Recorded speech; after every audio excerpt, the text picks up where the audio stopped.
So what is soil? If we're talking about soil that we find outdoors, this is usually made up of rocks, sand, clay, and organic matter in different stages of decomposition.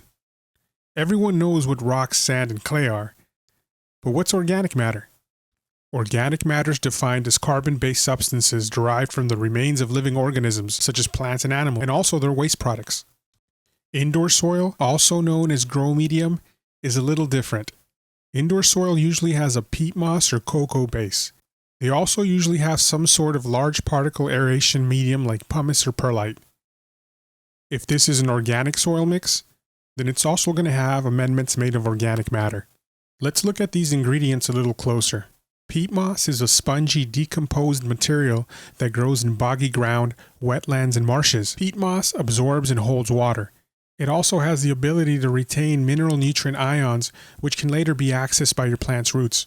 Peat moss is also very friendly to microbial life. This is an excellent medium and I love using it, but the only downside is that it's non-renewable. This stuff takes a long time to make, and when it's gone, it's gone.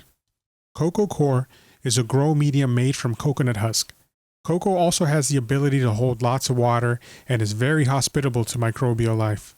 Unlike peat, cocoa is mostly inert. It does not have the ability to retain and store many nutrient ions. The only minerals it'll really hold is calcium and magnesium. It holds these minerals pretty tightly. Coco Coir is abundant and sustainable. Because of where it's sourced, it sometimes comes loaded with salts. The salts must be completely washed out or it may decimate your microbiology. I like to use pre-washed cocoa.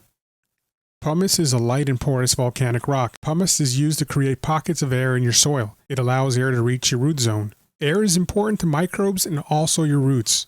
Too much can have a negative effect though. If your soil mix is too airy, water will run straight through and your soil will dry out quickly. Balance is key.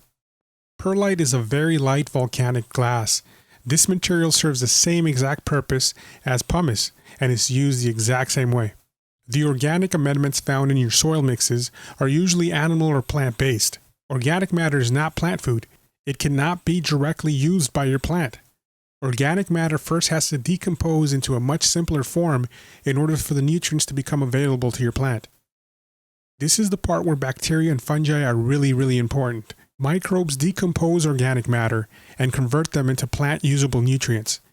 If your microbes are happy, healthy, and eating, then your plants are also happy, healthy, and feeding.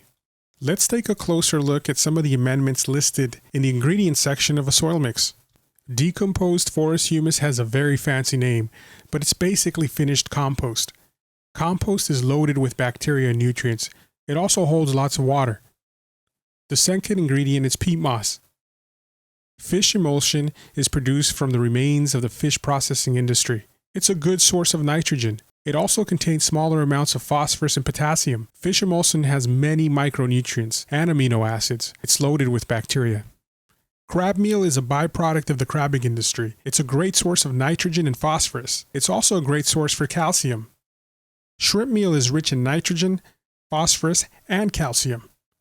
Earthworm castings are amazing. If you don't know already, I love earthworm casting. This is organic matter that the worm has already broken down, so there's lots of nutrients, and it's ready and available for your plant to use. Earthworm castings contain all sorts of vitamins, minerals. It also holds lots of water and is loaded with bacteria. In my opinion, there's nothing more beneficial to your grow than earthworm castings.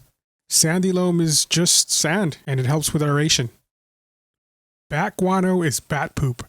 This stuff is usually available with high nitrogen and phosphorus. Bat guano also contains a lot of bacteria, which can help break down the amendments in your soil mix.